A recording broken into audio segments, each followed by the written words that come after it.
Hello and welcome to a brand new episode of Sportscast Jersey. This week we are previewing the Jersey Sport and Move More Awards night, as we're going to speak to a few different nominees ahead of the night itself.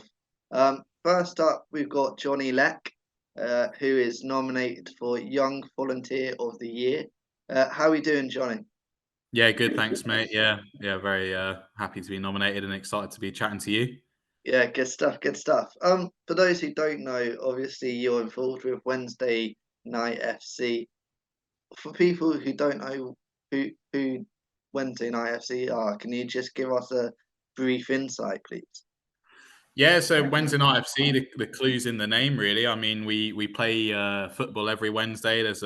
There's lots of kickabouts that we run. We have men's session, boys session, girls, walking football. There's so much on offer, and yeah, it's basically every Wednesday night. We have the Oakfield venue at the moment. We do currently have Strive, although that's a bit out of action at the moment with the damage from the storm. But yeah, we sort of try and put on across a weekly kickabout on a Wednesday night. And it's basically just anyone of any ability, any age can come along and get involved. And the motto is well-being over winning. You know, we're not really there to have a proper competitive game. We just want people to come along and enjoy playing football because for us, that's what it's all about. Yeah, definitely. Do you remember when you personally first went along? Obviously, you volunteer now, but do you remember when you just went along to have a kickabout the very first time? Yeah, so the very first time I actually went along was in the summer of 2020. I think when we were sort of easing up a bit, I'd just come back from the UK and I was looking to do a bit of sport and stuff. And I was actually doing some volunteer work at the time or work experience. And I heard about it then, and basically just the people I was chatting to saying, "Oh yeah, we do a weekly kickabout on a Wednesday night. Do you want to come along?" I was like, "Yeah." Went along to that, and then I actually ended up moving back to the UK for a couple of years. And then when I came back in 2022, I messaged Adam Grocott, the guy who runs Wednesday Night FC, and I messaged him on WhatsApp. I was like, mate, I come back along. My ferry gets in on Saturday. Can I come along to the next Wednesday session? And Adam, being how he is, goes, mate, we've got a game on Sunday. Come play that instead. So I Yeah. literally get off the ferry, go pop up to Sports Direct on the Saturday to get me some shin pads, and then I'm playing the game on the Sunday, so straight back into it. And yeah, from then on, I've sort of just been wanting to get involved with it as much as I can because I love being able to play football and I love the opportunities we have playing with Wednesday Night FC. Yeah, as you say, you got more and more involved. What kind of developed you into more of a volunteer and kind of organizer in a way of those nights? What was kind of the process behind that? Yeah, I think it was just sort of a gradual thing, to be honest, and it just came a bit naturally to me. I mean, I constantly liked playing. I was always wanting to play on a Wednesday, and I had some discussions with Adam and some of the others about sort of getting involved and what we wanted to do, and how I was enjoying it, and it sort of came from a discussion of how I was enjoying it into terms of how can other people enjoy it, and it kind of just happened naturally, really. We had the Strive slot open up, and Adam was looking for someone to help run it basically and organize it, and I just put my name forward, and yeah, it's sort of gone from there. I mean, it's not just Strive that I help out with. We have loads of other stuff going on behind the scenes, and loads of sort of things that isn't always sort of out there in terms of the organizational work that we have to do. And yeah, it's just, to be honest, I just love playing football, and I love being able to give other people the opportunity to play football. I think in Jersey, it's kind of something that we're slightly missing if you just want to go and have a kickabout with your mates. It's quite a hard thing to organise. It's not like in the UK where you have like a goals or a power league kind of setup. And so, a lot of my friends who want to play football but aren't necessarily, good enough to play for a team in the Sunday league system and all that, or don't necessarily have the time to do that. They just want to come and have a weekly kickabout, and that's what we're all about. It's just getting a game on, everyone playing and enjoying playing football. No, amazing. We'll come back on to Wednesday Night FC in a second, but personally, for yourself, when did you first hear about the nomination, firstly, and how happy are you that you are nominated? Yeah, I was away in the UK visiting some friends, and yeah, I got an email through. Called up Adam, who was delighted straight away. because obviously the Wednesday Night FC themselves have been nominated. And yeah, it's nice. Like I didn't expect to sort of be put up for an award like that because for me it's almost like you're doing your six-a-side, like organising it with your mates, but just on a bit of a grander scale. But there is, if you look back on it and I sort of try and look at it from an outside, point of view rather than just through my experience, there is a lot of work that we do have to do to make sure these sessions go ahead. Sometimes things can be out of our control. Like, for example, these past couple of weeks, we haven't been able to play at Strive because of the damage from the storm. And so, we're sort of having to think on the fly of, right, how can we get a session on to accommodate for all the people that were going to be playing at Strive and now want to play as well, even though, the slot at Oakfield's already full. So it's stuff like that, that kind of organizational work from it, and just trying to make it as best as we can for everyone involved who wants to play, because we want to have the best experience for everyone playing. So yeah, it's nice to have that kind of reward or recognition rather of putting in the work and knowing that it's paying off and that you're getting nominated for awards like these. Yeah, amazing and fully deserved. And as you mentioned there just before, Wednesday Night FC themselves have been nominated. You've spoken about Adam a few times and all the team behind. How much does the group deserve that? Both in terms of the organisers themselves, but everyone turning up every week as well. Yeah, it wouldn't be possible without all the people who volunteer and put their time in. I mean, Adam, it's like it must be like I mean, he's got two kids. This must be like a third child for him. The amount of work that he has to put into it, and he does so much behind the scenes. He's constantly trying to make it better. There's all these other people that help out as well. You've got Glenn Lemoynion and Matt Hutchins who are constantly there. Helping out, especially with the youngsters sessions and sort of almost coaching them in a way, and that. We've got the women's side of things. Everyone there's helping out. There's a big effort. We have a WhatsApp chat, and on the Wednesday, the WhatsApp chat is just popping off of right. Who's how many have you got for your session? How many have you got? Does anyone need anything? And it's all a proper team effort, because whilst we are at Oakfield now, currently, we were across the island, and we're putting on football for about on a Wednesday night. You're sort of getting around 100 people involved across the organisation of playing football. So it's a lot of numbers to organise, and yeah, like without the work of all the volunteers, it just wouldn't be possible. So it's a massive, massive hats off to them that we've been recognised by being nominated for these awards. No, it's incredible and fully deserved. And last question for you today is how much would you encourage people to come up on a Wednesday night, not only for physical health, but mental health as well, just to improve and enjoy football in that way? Yeah, that for me is the key part of it, is the mental health. Whilst playing football, is obviously it's a physical activity, it's physical exercise. For me, the best thing about football for me is that hour that I have on that pitch, I'm not thinking about anything else in my head whatsoever. I'm not thinking about my work, stresses. I'm not thinking about any stresses sort of going on in my personal life. All I'm thinking about is kick ball, pass ball, chase ball. All just the football pitch itself. And I think that I like to call it like mental freedom of just that hour of playing football. It's so rewarding, like driving on my way there to go and play. I'm buzzing. I'm in my car, singing along, getting myself hyped up to play, playing the football, then coming back afterwards and chatting about it with your mate in the car about, oh yeah, you did this pass really nice. That was a good shot. All that kind of stuff. For me, that is the most important aspect of it. When I was in the UK from 2021 to 2022, there was still a sort of knock-on effect of COVID and all that, and I wasn't able to go out and do as much exercise and sport as I really wanted to in the UK. And I made the decision to come back to Jersey and to live in Jersey because I knew how much I could get involved in local sport and how much easier it is over here and how much closer everything is over here. And so playing for Wednesday Night FC and being a part of it is like the complete, that's the representation of that. Is that I get to have a weekly kickabout. I don't have to worry about it being competitive. I don't have to worry about the score. I just get to go out there and play football every week and really enjoy it. And it's so mentally benefiting for me. And I hope that by us doing that, we're sort of creating that environment for everyone else that wants to come along and not have to worry about anything. And just for that hour, just playing football and just sort of getting that mental freedom, as I like to call it. No, amazing and well said. And I'd recommend anyone to go up because it sounds amazing. I see it on socials every Wednesday. It's just great to see. good luck to you and, of course, Wednesday Night FC next week. And thank you for your time today as well. Thanks, man. I really appreciate that.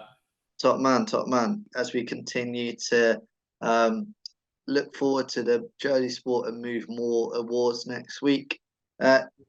This time we are joined by swimming coach Sian Silvester. How are you doing, Sian? Yeah, good. Thank you. Thanks for having me. Good. Sian is up for the Coach of the Year award at the awards night. First of all, Sian, let's have a little look back at the year. Obviously, in the pool for all the swimmers themselves, it's been such a successful year, and I could list so many names that have stood out and made a name for themselves this year. But how's it been for yourself to look back at it now, and what kind of been the highlights? There's been, as you say, there's been loads. It was a very successful season for us. So I mean, for me personally, Island Games was obviously a massive highlight. To be able to go and take such a successful team away and be part of that in Guernsey was just such a fun week. And they just, you can't kind of, if you could pocket that feeling of how you were and how the sport kind of just had that buzz. The whole week at the pool was brilliant. Yeah, it was amazing. That was obviously a really important week for us.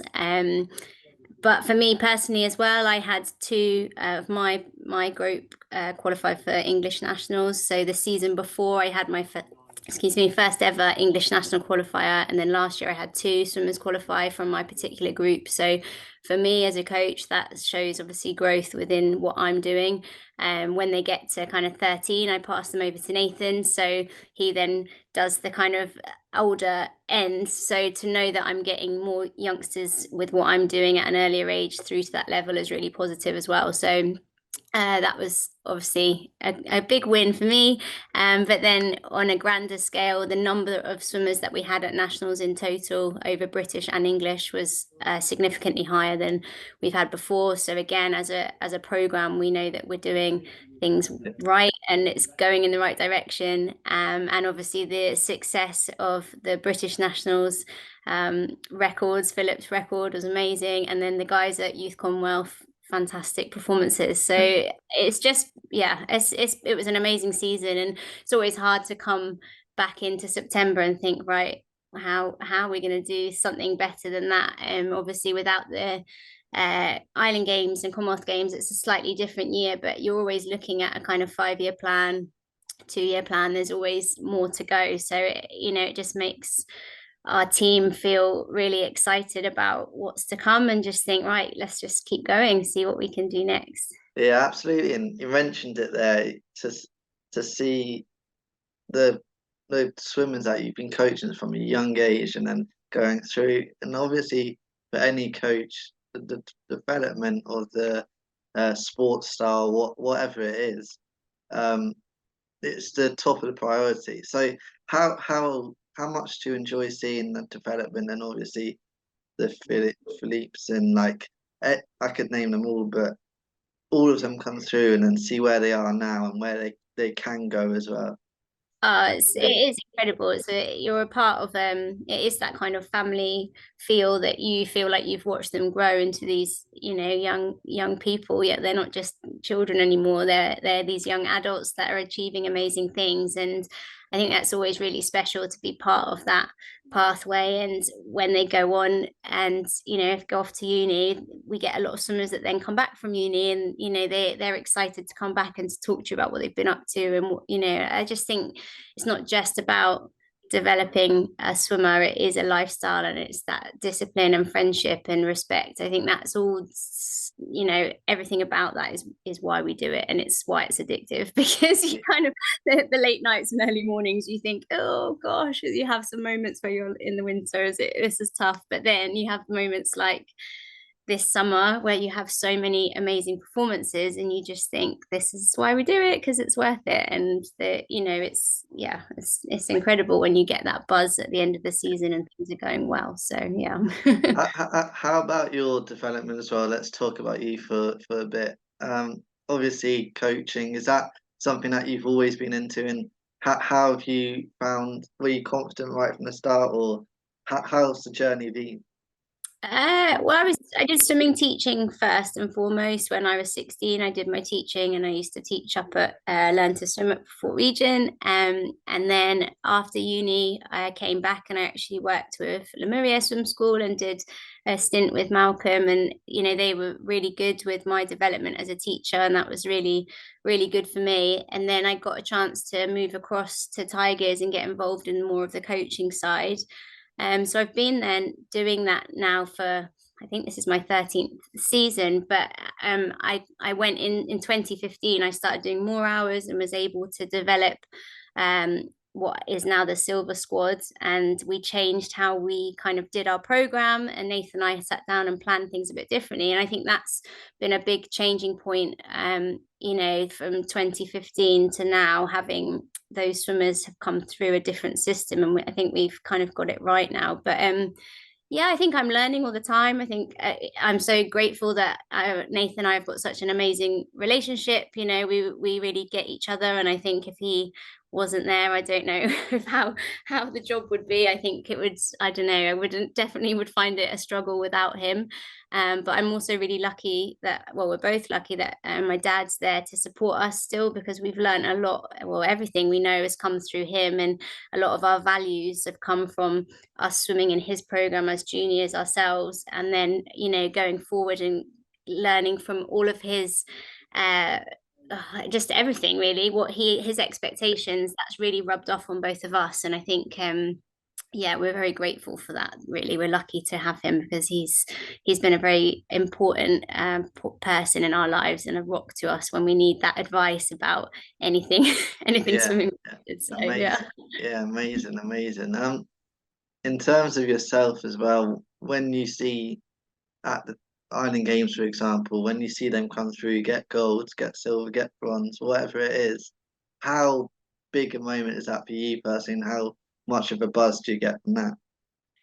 It is really special, because I think you spend a lot of your time as a coach always, I guess, in training, being tough, being strict, being having that regime, and a lot of the time you don't celebrate those moments until that, like something like the Island Games or the success, because when you're looking at them, you're always looking at them with how can we improve on that, and there's always things to improve on, so that you spend your whole season looking for ways to improve, and then you get to something like an Island Games, and suddenly you can just enjoy the moment and celebrate it. And I think for me, it was a really lovely week that they could really see your true personality as well, because they do get to know you. But I think when you're in that bubble and you're living with each other for a week, and you can really have those highs together and go through it, it's amazing. And I'm so proud of the team, and they, I don't know, they work so hard. Swimming's such a tough sport. They're putting in so many hours for such little points of a second to come out and to get the results that we had, and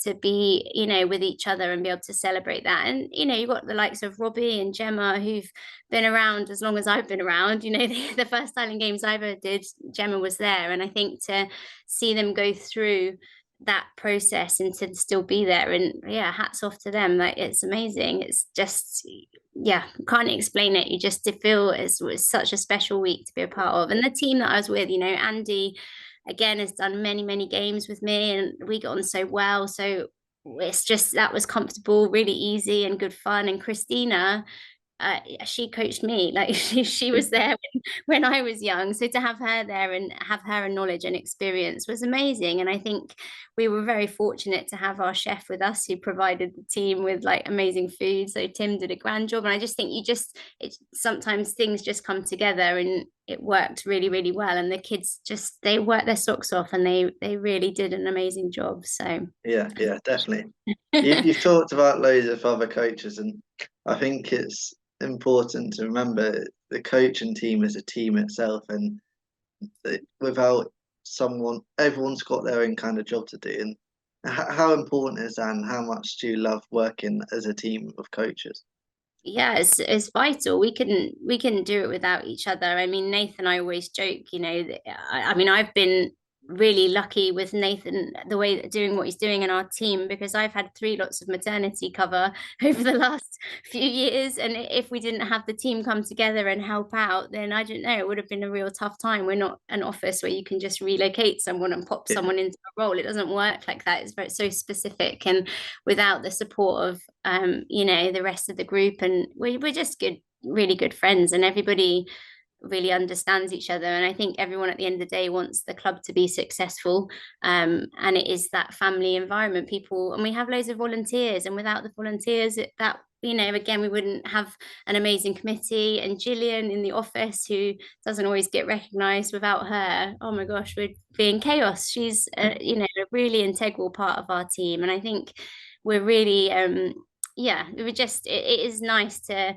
feel like that this recognition isn't just for me, but it's for everyone that we work with. We've got so many important members of staff, and we've got a great Learn to Swim program that feed into what I'm doing. If I didn't have the Learn to Swim swimmers coming through, then I wouldn't have the squads, when they're to come through to me. So yeah, no, it's definitely a part of being a great team. Yeah, amazing. And I want to touch on the nomination now, and obviously a proud moment for yourself. How does it feel to be nominated? Yeah, it's amazing. I was very surprised, very flattered. I don't know, I just didn't expect it at all. But no, I'm grateful. I think I guess I see a lot of faces over the weeks with my 3 squads that I have, and obviously I hope that I'm making a difference to them, and I want them to be able to leave Tigers, whether it's at an elite level or whether it's just at a safe swimming progress and they want to go and surf, or they want to go and play water polo, whatever they want to do. I just want them to have left Tigers at whatever stage and feel like you've developed them as much as you can, and that they're confident swimmers. So I think I'm flattered to have been nominated, and hopefully I can continue my work and enjoy it, and the kids have a good time when they come and see me. Yeah, amazing. Final kind of question from me today. How bright is the future for Jersey swimming in general? I think we've got a bright future. Hopefully, I guess, dare I mention the word facilities, but hopefully facilities can be developed, and we have pools that we can still train at, and if a new facility is developed, then brilliant.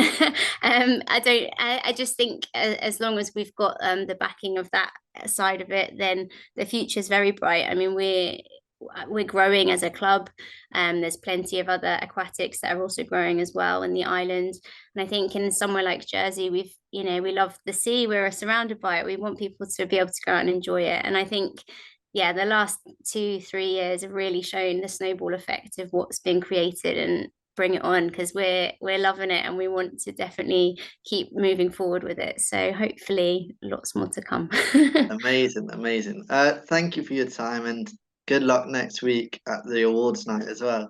Thank you very much. We're previewing next week's Jersey Sport and Move More awards. Next up, we are speaking to golfer Joe Hacker, who is up for the Sporting Performance of the Year. How are we doing, Joe? I'm good. Thanks for having me on. Good stuff. I want to firstly touch base on look back on that Island Games side. So obviously an amazing experience for you and the team in general for golf. How do you look back at that? But I look back on it, I can only describe it as a crazy week, to be honest. A lot of things going on. It was my first Island game, so I didn't really know what to expect, kind of on and off the golf course. I kind of knew what I was doing on the course, but say off the course, you're spending time with the team, you're interacting with other people in other sports. It's kind of like a Jersey team island-wide come together and kind of support each other for the whole week. And it was just a hectic week, to be honest. Yeah. Obviously, you did amazing. Individually first, gold. How pleased were you with that, and how proud are you looking back? Yeah, I think obviously everyone wants to win gold, but to come off and kind of do it how I done it. I won by 9 shots, I think, and beat bronze by 16 shots, which is kind of, in golfing terms, quite a lot. And I think, I was kind of most proud of how I dealt with the expectations, because I had a lot of people kind of coming up to me and saying, "Oh, you should kind of win, you should do well." And so there was definitely expectations of me to, take that top spot, and actually to perform under pressure, I guess, was kind of satisfying. Yeah. Also considering the weather conditions, we had 4 days of some of the most horrendous golf that I've ever played in, and kind of just to keep it steady and kind of eliminate bogeys. I think on the course it was kind of a good week for me. I played good. Yeah, good. And obviously team as well, you won silver. How good was it to get that team medal as well? Obviously individual's good, but to get a team medal for Jersey is just as good, I'd guess. Yeah, as much as I wanted to win gold, I kind of wanted my team to do well as well. There's 4 of us in the team. You're all kind of pushing each other on. You want each other to play well. And that's kind of like a similar environment to college golf, what I play now. And so, as much as I wanted the individual awards, the team was also important, because, you kind of want to celebrate it with your team as well. And, Guernsey played well to get that gold as a team, which was kind of disappointing, I guess, on my behalf. But, I was just trying to give advice to the team. Anything that I could give as input, what helps me is, I was giving them advice. And, I think we've done well overall. Team silver's, pretty decent. Yeah. I would consider anyway. Yeah, definitely is. I want to touch on America as well. Obviously, for those who don't know, Joe's in America at the moment. What have your highlights been over there over the last year or so? Yeah, so I'm in Jacksonville, Florida. I've been here 3 years. This is my 4th year in Jacksonville. Probably highlights over this last year was probably on the course, probably came 4th a few weeks ago. In a tournament in South Carolina, which was a pretty solid result. For those of you that don't know, it's Division 1 golf, so it's the quality's pretty high. But yeah, just I think trying to play more consistent, more steady. Been working hard with my coach here, just trying to help with my commitment, and how comfortable I am on the course, and to some extent that's kind of paying off, but there's always still room for improvement. Yeah, definitely. How pleased are you that you did make the big move and did go there to in terms of golf, and obviously lifestyle as well is probably great out there, but golf wise, how pleased are you that you made the jump? Yeah, I always look back on it, and I was undecided 4 years ago what I should do, and thankfully I feel like this is the best decision I've ever made. Not just you have the good weather, the courses, the coaches around you, but just the competition. Like, everyone wants to get better, and I don't think people from Jersey quite understand how many players there are out here until you actually get here and play against them. There's maybe only half a dozen players that can win tournaments on the island, but when you play up against these colleges, every one of them can kind of win, and that's kind of, I think, the best thing that I've ever done. Just if you're always playing with the best competition, you're gonna improve quicker. You're gonna learn more things, learn off each other, and I think, yeah, it's the best thing that I've ever done. Yeah, definitely. And in terms of the quality of play, obviously you improved, but how much have you noticed improvements? And when you look back at where you were 4 years ago to where you are now, what are kind of the key differences, maybe mentally as well? Yeah, looking back, funny enough, I was actually playing some of the best golf I did 3-4 years ago. And I think the biggest improvement, I've improved physically in the gym. And I think definitely my physical skills have improved, just the standard golf stuff like chipping, iron play driving, putting, things like that. But I think not so much in the first couple of years, but I think in the last year or so, I think my mental game's kind of improving, and I still got a lot of improvement to go in terms of that. And my coach this year's helped me tremendously. I think you look when you warm up on the practice area that everyone can hit a ball 300 yards, they can all putt pretty decent, but I think or what my coach says, it's all about, committing to the shot, who can hit that shot under pressure. That's kind of what kind of matters. And, I'm trying to learn that more. And I think that's kind of the biggest room for improvement for me right now. But I think over the last 3 or 4 years, I think physically and mentally I've improved quite a bit. And, I don't really see it myself as much, but only when someone, compliments you and you actually realize, oh, okay, I'm actually a lot better. Yeah, definitely. Coming back to Jersey and the awards night, how pleased are you that you have got recognised and did get nominated for the award? Yeah, I'm honoured. I mean, I didn't really know much about the awards beforehand, and I did find out that I got nominated, and it's kind of satisfying to see that other people recognise my sport and award in golf, and yeah, kind of just happy that people notice that. Yeah, definitely. Final kind of question from me today. How far do you want to go in the sport in golf in general? Do you have goals that you set out for yourself? Yeah, so I finished college in May this year, and I'm gonna stay amateur for the summer, and then I'm gonna look to turn professional at the end of the year. Yeah. And kind of see how it goes from there. Just try the professional ranks, try to get my card somewhere, and kind of work my way up. No, amazing. Good luck in all that you're doing, and good luck with that in the future. It sounds so exciting, and also good luck next Thursday for the awards night. Thank you.